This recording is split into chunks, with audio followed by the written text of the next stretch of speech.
Hello everyone, welcome to my channel. आज इस video में मैं आपको सिंपल सूट की कटिंग बताऊंगी। उसके लिए मैंने 2.5 मीटर कॉटन का कपड़ा लिया है।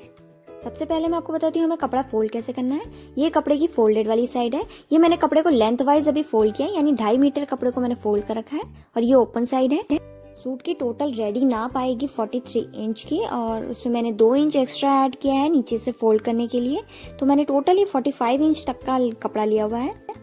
ये कपड़ा मैंने डबल फोल्ड में रखा है और एक पार्ट से ये फ्रंट का पार्ट बनेगा और दूसरे से बैक का पार्ट बनेगा। ये कपड़े की विड्थ है, यानी कि कपड़े की चौड़ाई है। तो हम कपड़े को इस तरह से चौड़ाई में विड्थ में फोल्ड करते हैं। और ये जो पीली पट्टी आप देख रहे हैं, ये देखिए कपड़े में जो पीली पट्टी है इसको हम किनारी बोलते हैं, यानी कि ये सेल्वेज, इंग्लिश में हम इसको सेल्वेज बोलेंगे।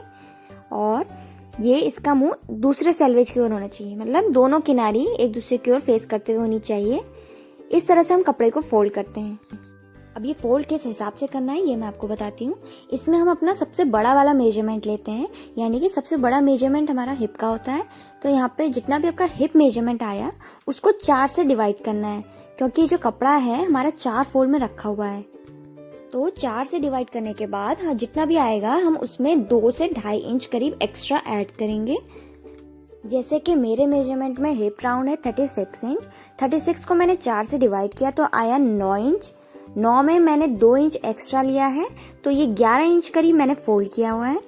तो इस तरह से 11 इंच पे मैं निशान लगाऊंगी। ये अभी 14 इंच आ रहा है, 11 इंच यहाँ पर है। तो मैं कपड़े को थोड़ा सा और पीछे को छोटा कर दूंगी ऐसे फोल्ड करके। तो इस तरह से मेजर करके ये बिल्कुल अब 11 इंच आ रहा है। मेरे को इतना ही कपड़ा चाहिए है। और ये जो किनारी है मैंने किनारी से हटा के मेजर किया है, क्योंकि किनारी मैं कट कर दूंगी। तो इतना ही कपड़ा चाहिए और ये जो बाकी का कपड़ा है इसको मैं कट करके अलग हटा दूंगी। ये आप देख सकते हैं मैंने इसको कट कर दिया है और ये किनारी पे अलग हटा दी है। और ये जो कपड़ा है इससे मैं स्लीव्स और बाकी नेकलाइन वगैरह बनाऊंगी। अब मैं कपड़े को इस तरह से रख देती हूँ। तो ये कपड़े की फोल्डेड वाली साइड है और ये कपड़े की ओपन साइड है। यहाँ से चारों पार्ट्स ओपन है और यहाँ टॉप में भी फोल्ड आया हुआ है, जिसको मैं बाद में कट करूंगी। सबसे पहले यहाँ टॉप में मैं आधा इंच का मार्जिन ले रही हूँ। अब मैं शोल्डर्स के लिए निशान लगाऊंगी। शोल्डर्स को हम तीरा भी कहते हैं। तो मेरे मेजरमेंट में शोल्डर्स है 13 इंच। 13 का मैं आधा यहाँ पे लूंगी तो 6.5 इंच आया। आपका जितना भी तीरा आएगा, जितने भी शोल्डर्स आएंगे, उसका आप हाफ लेना है यहाँ पे। इसमें एक चीज का और ध्यान देना है कि जो भी हम तीरा लेते हैं वो हम बैक के गले की डीपनेस के हिसाब से लेते हैं, कि हमें कितना गहरा गला बनाना है हम उस हिसाब से लेते हैं। अगर आपका गला 7 इंच से ज्यादा है, यानी कि 8 इंच या 9 इंच डीप है, तो आप जो है वो तीरा कम लेंगे। जितना भी आपका नॉर्मल तीरा है उससे 1 इंच आप तीरा कम लेंगे। अगर आप डीप गला बनाएंगे और तीरा भी ज्यादा ले लेंगे तो आपके जो शोल्डर्स हैं वो नीचे को गिरने लग जाएंगे। अब मैं गले की चौड़ाई के लिए निशान लगा रही हूँ। गले की चौड़ाई मैं 3 इंच रख रही हूँ यहाँ पे। अब मैं यहाँ से नीचे को आर्म होल के लिए निशान लगाऊंगी। आर्म होल्स हमारे लगभग उतने ही होते हैं जितने के हमारे शोल्डर्स होते हैं। तो अगर आपको फॉर्मूला नहीं लगाना तो आप जितने आपने शोल्डर लिए हैं आप उतने ही आर्म होल भी ले सकते हैं। तो 6.5 इंच ही मैं यहाँ पे आर्म होल ले रही हूँ। हम फॉर्मूले के हिसाब से भी आर्म होल्स निकालते हैं। तो कितने साइज के लिए कितना आर्म होल लगेगा इसका भी मैंने एक चार्ट बनाया हुआ है।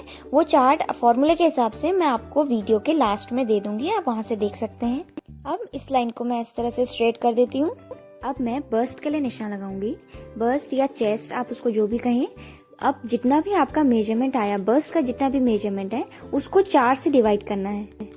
4 से डिवाइड इसलिए किया क्योंकि एक देखिए कपड़ा जो है हमारा 4 फोल्ड में रखा हुआ है, इसलिए जितना भी मेजरमेंट है उसको हम 4 से डिवाइड कर रहे हैं। मेरे मेजरमेंट में बस्ट साइज है 32 इंच। 32 का 1/4 भाग हुआ 8 इंच और उसमें 8 में मैंने आधा इंच एक्स्ट्रा ऐड किया लूजिंग के लिए, क्योंकि कपड़ा हम बिल्कुल टाइट नहीं पहनते, थोड़ा सा लूज होना चाहिए, इसलिए आधा इंच का मैं लूजिंग ले रही हूँ। तो 8.5 इंच पे मैंने इस तरह से निशान लगाया। निशान लगा के मैं इसको बिल्कुल स्ट्रेट कर देती हूँ। अब मैं कमर के लिए निशान लगाऊंगी। कमर हमारे बस्ट मेजरमेंट से 7 इंच नीचे पे लगभग आती है। तो यहाँ से नीचे 7 इंच पे मैं मार्क कर रही हूँ। इसको भी स्ट्रेट कर देती हूँ। अब मेरे मेजरमेंट में कमर है 28 इंच। तो 28 को भी 4 से हम डिवाइड करेंगे क्योंकि कपड़ा 4 फोल्ड में है। 28 को 4 से डिवाइड करने के बाद आया 7 इंच और उसमें आधा इंच एक्स्ट्रा लूजिंग के लिए ऐड कर रही हूँ। तो 7.5 इंच पे मैं इस तरह से निशान लगाऊंगी। अब मैं हिप के लिए निशान लगाऊंगी।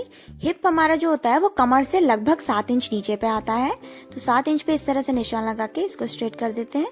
अब मेरे मेजरमेंट में हिप राउंड है 36 इंच, तो 36 का भी हम 1/4 भाग लेंगे, 4 से डिवाइड करेंगे क्योंकि कपड़ा 4 फोल्ड में है, तो आया 9 इंच। 9 में आधा इंच लूजिंग मैंने एक्स्ट्रा ली है, 9.5 इंच पे इस तरह से निशान लगाया। आप देख सकते हैं ये बस्ट के लिए मार्किंग करी है, ये कमर के लिए करी है और ये हिप के लिए कर रखी है। अब इन सब पॉइंट्स को हमें स्ट्रेट लाइन से ज्वाइन कर देना है। अब मैं आर्म होल के लिए निशान लगाऊंगी। यहाँ पर ये जो हमारा कोना आ रहा है, यहाँ पर हम आर्म होल बनाएंगे। तो ये जो कोना है यहाँ से बाहर को 1 इंच पे निशान लगाऊंगी इस तरह से, और इसके बाद यहाँ से इसको हल्का सा घुमाव देते हुए इसमें यहाँ पे कर्व बना देना है इस तरह से। अब फ्रंट के आर्म होल के लिए ये जो कोना है इससे अंदर को 1 इंच पे निशान लगा रही हूँ। यहाँ पर एक चीज का ध्यान देना है कि अगर आपका बस्ट साइज ज्यादा है तो आप इसको, मैंने जो 1 इंच लिया है आप उसको आधा इंच लें। ज्यादा मतलब कि 36, 38 या 40 इंच तक है तो तब इसको हम आधा इंच ही लेते हैं। अब इसको ऊपर स्ट्रेट लाइन से ज्वाइन कर देना है। अब यहाँ पे भी हमें, जैसे हमने 1 इंच बैक के लिए बढ़ाया था, 1 इंच यहाँ पे बढ़ाया और इसको कर्व देते हुए यहाँ पे ज्वाइन कर दिया। ये मैं दूसरी कलर की चौक से बना रही हूँ। ये फ्रंट का आर्म होल है, जो पिंक कलर की चौक से, ये फ्रंट का, और ब्लू वाला बैक का आर्म होल है। अब ये जो हमने शोल्डर का निशान लगाया था यहाँ पर, यहाँ से आधा इंच नीचे पे करके मैं इसको नेक विड्थ वाले पॉइंट पे मिला दूंगी। ये शोल्डर स्लोप है। हमारे कंधे क्योंकि बिल्कुल स्ट्रेट नहीं होते हैं, थोड़े से टेढ़े होते हैं। अब इसके बॉटम में निशान लगाना है। बॉटम के लिए हम इतना ही लेंगे जितना हमारा हिप मेजरमेंट है, क्योंकि ये मैं स्ट्रेट कुर्ती बना रही हूँ। अगर आपको ए लाइन बनाना है तो आप नीचे से थोड़ा सा ज्यादा ले सकते हैं। तो मैंने यहाँ पे 9.5 इंच पे इस तरह से निशान लगाया और इसको बिल्कुल स्ट्रेट में ज्वाइन कर दूंगी। अब इसकी जो नेक लाइन है वो हम अभी कट नहीं करेंगे, वो हम बुकरम में कट करेंगे, उसके बाद इसको कट करेंगे, तो अभी नहीं बनाना है। अब मैं पहले मार्जिन लेती हूँ। शोल्डर्स में आधा इंच का मार्जिन में ले रही हूँ। आर्म होल्स में मैं कोई भी मार्जिन नहीं ले रही हूँ, और यहाँ साइड में मैं 1 से 1.5 इंच तक का मार्जिन ले रही हूँ, ताकि फ्यूचर में कभी इसको लूज करना हो तो आराम से हो जाए। और इसके जो नीचे है यहाँ पे भी जितना कपड़ा बचा है ये इतना मैं मार्जिन में यूज कर लूंगी। अब मैं पहले कटिंग करूंगी बैक के आर्म होल से। फ्रंट का आर्म होल नहीं कट करना है, पहले बैक का आर्म होल हमें कट करना है। ये ध्यान दें कि फ्रंट का ना कट करें, बैक का आर्म होल ही पहले कट करना है। इस तरह से हम इसको कट कर लेंगे। अब यहाँ पर थोड़ा सा फोल्डिंग आ गई है तो मैं इसको भी कट कर लूंगी। बैक का आर्म होल हमने कट कर लिया है। अब हम क्या करेंगे, इसके 2 पार्ट हैं, 2 में से एक पार्ट को हम अलग हटा लेंगे। इस तरह से अलग हटा के ये बैक का पोर्शन निकाल दिया है हमने। अब हम फ्रंट के हिस्से की कटिंग करेंगे, तो इसको इस तरह से लगा के अब हम फ्रंट का आर्म होल कट करेंगे। इसमें फ्रंट का कट करने से पहले ध्यान से बिल्कुल बैक का जो पार्ट है उसको अलग हटा लें, उसके बाद ही फ्रंट का आर्म होल कट करें।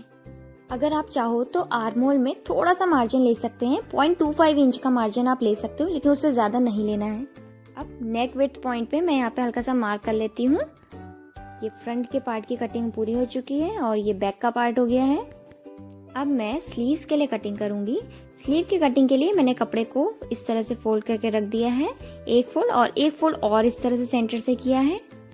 ये मेरे स्लीव की लेंथ है। स्लीव की लेंथ यहाँ पे लगभग 12 इंच आ रही है। रेडी नाप जो है वो 11 इंच की होगी और नीचे से 1 इंच फोल्डिंग में यूज होगा। और स्लीव की जो चौड़ाई है वो मैंने लगभग 9 इंच की ली हुई है। जो हमने पहले आर्म होल मार्क किए थे वो 6.5 इंच पे किए थे और उसमें मैंने 2.5 इंच एक्स्ट्रा ले रही हूँ, क्योंकि अक्सर स्लीव जोड़ते टाइम हमारी जो स्लीव है वो छोटी हो जाती है, तो इसलिए मैंने सेफ साइड इसको 2.5 इंच एक्स्ट्रा किया है। और अगर ये ज्यादा बड़ा होगा तो मैं इसको बाद में कट कर दूंगी। अब ये आप देख सकते हैं, ये साइड हमारी ओपन साइड है और यहाँ पे फोल्डेड है। तो ये जो ओपन वाली साइड है, यहाँ से नीचे पे मैं लगभग 3 इंच पे निशान लगाऊंगी। ये लगभग सभी का 3 इंच पे ही मार्क होता है। अब इसको ऊपर पे मैं स्ट्रेट लाइन से ज्वाइन कर दूंगी फोल्डेड साइड में। अब हल्का सा घुमाव देते हुए हमें इसको ऊपर ज्वाइन कर देना है। ये बैक का आर्म होल है, ये बैक का आर्म होल बनाया है। अब मैं फ्रंट का आर्म होल बनाऊंगी। ये बिल्कुल लाइन का मिडिल पॉइंट मैंने लिया है और अब यहाँ पर आधा इंच नीचे से करीब इस तरह से एक घुमाव देते हुए बनाना है और आधा ऊपर हमें इस तरह से बनाना है। ये एस का जैसा शेप बनाना है हमें। अब मैं राउंड आर्म के लिए निशान लगाऊंगी। मेरे मेजरमेंट में राउंड आर्म है 10 इंच, तो 10 का आधा मैं 5 इंच में यहाँ पे निशान लगा रही हूँ। और यहाँ पे जो हमने 1 इंच का नीचे मार्जिन फोल्डिंग के लिए लिया था, इसको मैं निशान लगा के इस तरह से अंदर को फोल्ड कर दूंगी। अब इसमें 1 इंच का दबाने के लिए मार्जिन लेना है साइड में। अब इसको ऊपर यहाँ पे स्ट्रेट लाइन से ज्वाइन कर देना है। स्लीव की मार्किंग पूरी हो चुकी है और अब हम इसको कट करेंगे। नीचे का हमने फोल्ड किया था, इसको आप फोल्ड ही रहने दें, इसको ओपन ना करें। अब पहले मैं बैक के आर्म होल की कटिंग करूंगी। इस तरह से बैक के आर्म होल की कटिंग करनी है पहले, फ्रंट की हम बाद में करेंगे। अब इसको ओपन करके आप ये देख सकते हैं, यहाँ पे साइड में कोना निकला हुआ है। ये हमें इसी तरह से करना था, क्योंकि जब हम इसको इस तरह से फोल्ड करेंगे तो ये बिल्कुल बराबर बैठेगा। ये यहाँ पर कपड़ा छोटा बड़ा नहीं होगा, इसलिए हमने फोल्ड किया था इसको। अब मैं इसमें फ्रंट के आर्म होल की कटिंग करूंगी। ये दोनों की राइट साइड एक दूसरे की ओर फेस करते हुए रखी हुई है और इसको हम इस तरह से कट कर देंगे। ये स्लीव की कटिंग पूरी हो चुकी है, ये दोनों स्लीव्स हमारी कट गई हैं। अब मैं नेक बनाऊंगी। नेक के लिए मैंने ये बुकरम का पीस लिया है। ये 7 इंच चौड़ा और 9.5 इंच लंबा मैंने इसको लिया हुआ है। इसको बिल्कुल सेंटर से फोल्ड करना है इस तरह से। सेंटर से फोल्ड करने के बाद ये साइड आप देख सकते हैं, ये ओपन वाली साइड है और ये फोल्डेड वाली साइड है। तो जो फोल्डेड वाली साइड है वहां से मैं इस तरह से 3 इंच पे निशान लगा रही हूँ, क्योंकि जो हमने नेक विड्थ ली थी कपड़े में वो 3 इंच की ली थी, तो इसलिए मैंने यहाँ पे 3 इंच पे निशान लगाया है। और गला जो डीप में बनाना चाह रही हूँ वो 6 इंच डीप बनाना चाह रही हूँ। आपको जितना भी लेना है आप उतना ले लें। अब इसको इस तरह से नीचे को ज्वाइन करके मैं एक रेक्टेंगल बनाऊंगी यहाँ पे। अब यहाँ से हल्का सा घुमाव देते हुए हमें इसमें राउंड शेप बनाना है। ये राउंड शेप बन गया है। अब यहाँ से बाहर को हर 1 इंच पे मैं निशान लगा रही हूँ। पूरी गोलाई में 1-1 इंच पे निशान लगाना है और इन पॉइंट्स को भी हमें अच्छे से ज्वाइन कर देना है। ये ज्वाइन करने के बाद इसकी हम कटिंग करेंगे। इस तरह से राउंड शेप में कट कर देना है। इसको मैं थोड़ा सा पिन से अटैच कर दे रही हूँ ताकि कटिंग के टाइम पे ये हिले ना और नेक टेढ़ा मेढ़ा ना कट जाए, इसलिए पिन से अटैच करके इसके बाद अंदर का पार्ट भी मैं इसको कट कर दूंगी। और ये नेक पीस हमारा बनके तैयार हो गया है। अब इसके लिए मैंने एक कपड़ा लिया है। अब मैं कपड़े को इसके ऊपर चिपका दूंगी। ये बुकरम का चिपकाने वाला साइड है, चिपकने वाला साइड है। ये नीचे की साइड होना चाहिए। आप चाहें तो इसमें सिलाई भी लगा सकते हैं और अगर चिपकने वाला बुकरम है तो आप इसमें प्रेस करके इसको चिपका दें। पूरी हो चुकी है।